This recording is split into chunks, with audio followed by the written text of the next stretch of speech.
মাধুরীর খুব ইচ্ছে ছিল বাবাইয়ের যে বউ হয়ে এ বাড়িতে আসবে সে যেন রূপে লক্ষ্মী আর গুণে সরস্বতী হয়।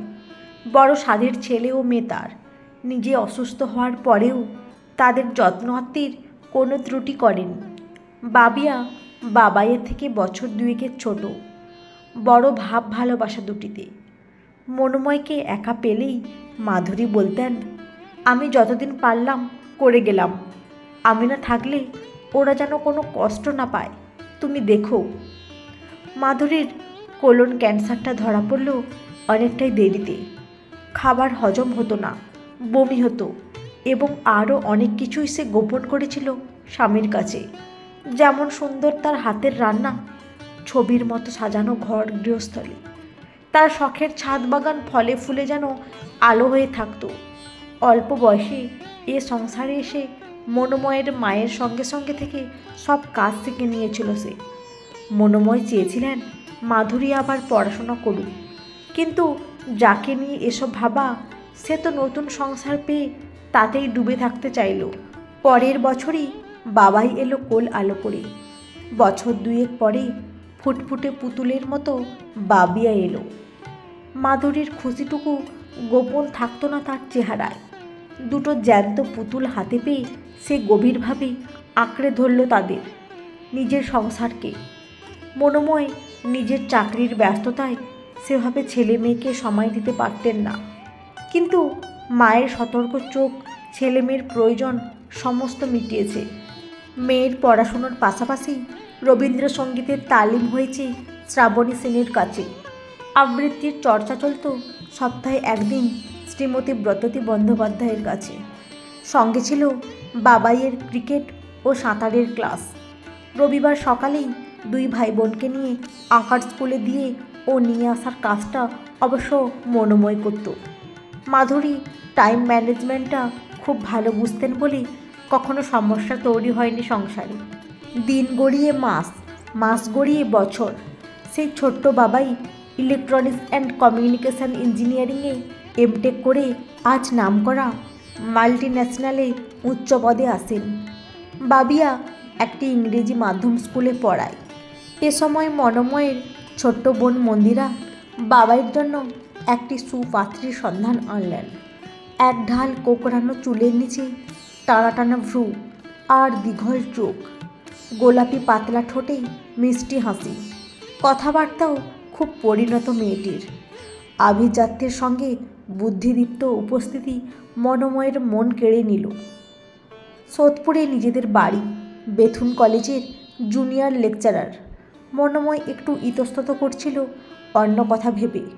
বোনকে বলে, ওকে তো কলেজে বেরোতে হবে, আদৌ কি মাধুরীর সাজানো সংসারের হাল ধরতে পারবে?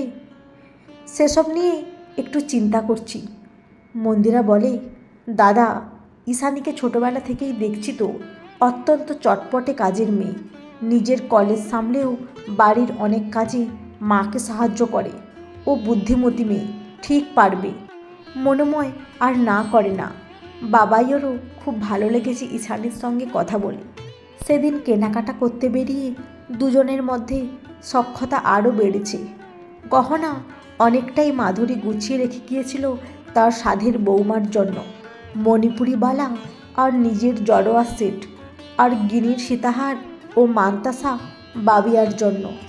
বাকি গহনাও মনোময় ছেলে মেয়ে আর ঈশানীকে সঙ্গে নিয়েই কিনেছে।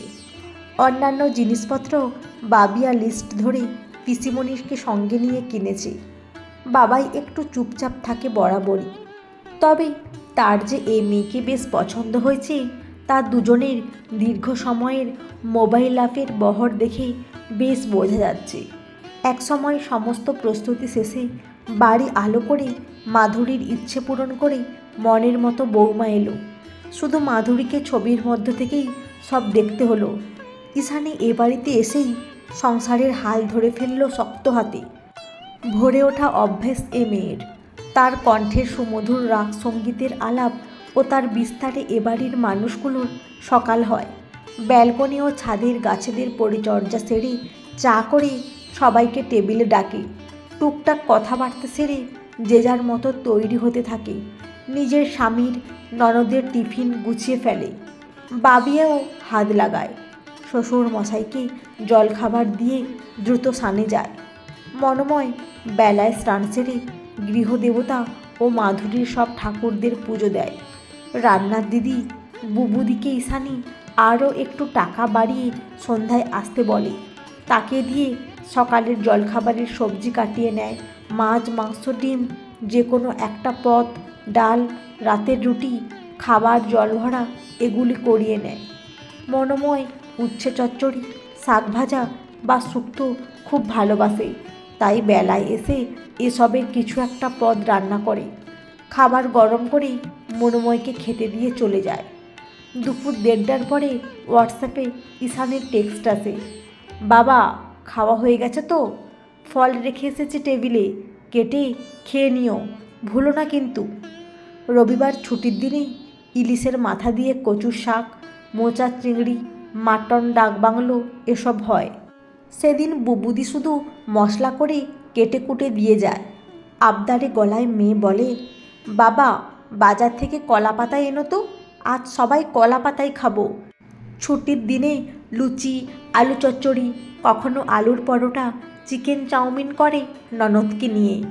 এক কথায় ঈশানী ছাড়া এখন এ বাড়ি অচল।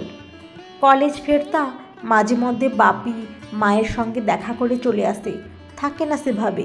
এভাবে চলতে চলতেই একদিন কলেজ থেকে এসে বলল, বাবা কলেজের সুজাতাদির বাবিয়াকে খুব পছন্দ হয়েছে, আমাদের বিয়েতে ওকে দেখেছিল।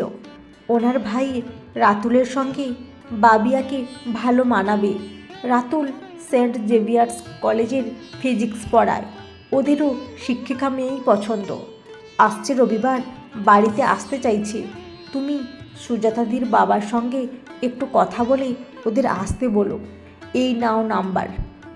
মনোময় বলে, ওদের আসতে বলার আগে তোর ননদিনীর সঙ্গে একবার কথা বলে নে, তার মতামতটাও তো প্রয়োজন।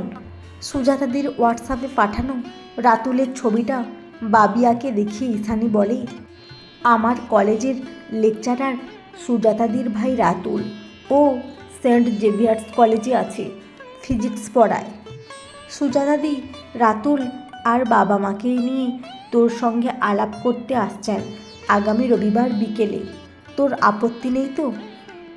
বাবিয়া বলে, বৌমণি আমি কিন্তু আমার চাকরিটা নিয়ে কোনো কম্প্রোমাইজ করব না। রবিবার ওরা এলেন। সকলে কথা বলার পরে রাতুল আর বাবিয়া পাশের ঘরে গিয়ে নিজেদের মধ্যে কথা বলল।